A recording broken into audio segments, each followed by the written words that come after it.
د ام ټي پلس یوټیوب چینل درنو لیدونکو السلام علیکم. درنو لیدونکو نن داسې یو موضوع باندې خبرې کوو چې په افغانستان کې زیاتره یوټیوبران چې کوم دي نوي یوټیوبران بالخصوص چې غواړي په یوټیوب کې کار وکړي او پیسې ترې وګټي، نو د دې دپاره مهم شی چې دی مونټایزیشن دی.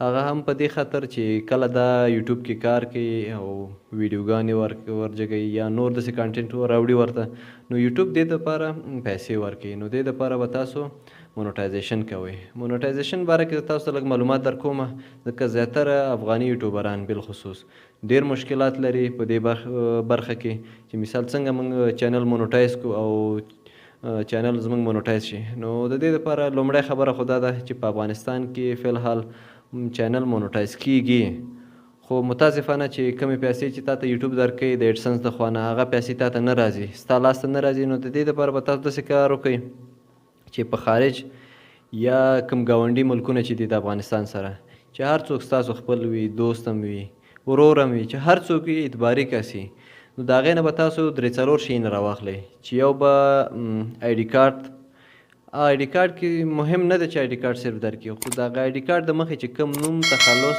او د زیږېدلو کوم کال دی او په کوم ځای کې اوسېږي که نه، او دغه پوسټل کوډ چې ورته وایي، یعنې د پوستخانې کوم نمبر چې دی هغه به تاسو نه راخلي، او دې تر څنګ د ټلیفون نمبر. دغه 3-4 مهم شیونه دي، دا هم چې راواغسته دا په ایډسنس کې ورکړئ. او بله مهمه خبره دې کې دا ده چې افغانستان نه څوک اپلای کوي باید چې وی پی این آن کړي. که وی پی این آن نه کړي نو تاسو ته ایډسنس جواب نه درکوي. بیا به ستاسو په ریویو کې پروت وي چینل هم، او په جمعو یا په هفتو به ستاسو ته اپلای نه، جواب به نه درکوي. نو د دې دپاره به تاسو وی پی این آن کوئ. وی پی این کې ما خپله چینل هم مونټایز کړی دی، ما خپله پکې یونایټډ عرب امارات انتخاب کړی چې په 8 ساعتو کې ما ته ایډسنس اپروف شو. نو تاسو به هم داسې خارجي امارات ورکوئ، کوم بل خارجي ملک ورکوئ وی پی این کې، هغه به انتخاب کوئ. چې کله مو انتخاب کړئ بیا به اپلای وکړئ.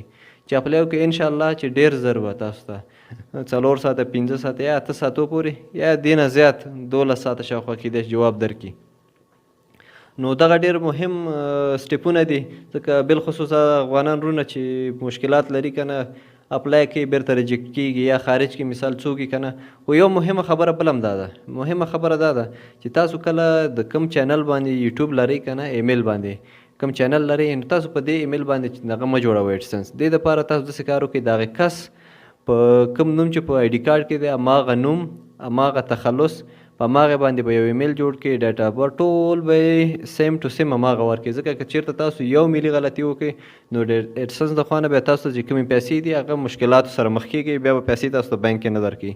نو د دې دپاره به تاسو په هغې په نوم باندې ایمیل جوړ کړئ، چې هغه ایمیل هم جوړ کړه، هغه ایمیل به راواخلئ، د خپل چینل سره به یې لینک کړئ. خوبي دا ده که چېرته احیانا نه ویل کېږي ستاسو د چینل کې مثال کومه داسې ویډیو جګه کړئ چې یوټیوب تاسو ته په هغې خلاف یعنې کوم سټرایک درکړي، کېدای شي ستاسو چینل د منځه لاړ شي، نو ایډسنس خو به دې په ځای که نه. یا ستاسو مثال زیاتره داسې وخت راځي چې په ایډسنس کې د ویډیوګانې چې کله مونټایز شي نو کلیکونه که زیات وشي، کېدای شي ایډسنس دې د منځه لاړ شي، نو چینل به دې روغ پاتې. که چېرته تاسو په یو ایمیل باندې هم چینل لرئ هم ایډسنس اکاونټ لري، نو بیا دا خطر پیدا کوي چې که ایډسنس هم خرابېږي چینل هم د منځه ورسره ځي. او که چېرته مثال چینل کې مشکل پیدا کېږي نو ایډسنس هم ورسره، ځکه هغې کې به ستاسو پیسې جمع شوي، پیسې به هم پکې پرتي، نو پیسې هر څه به هم پکې وسوځېږي. نو په دې خاطر باندې تاسو به 2 ایمیله جوړوئ.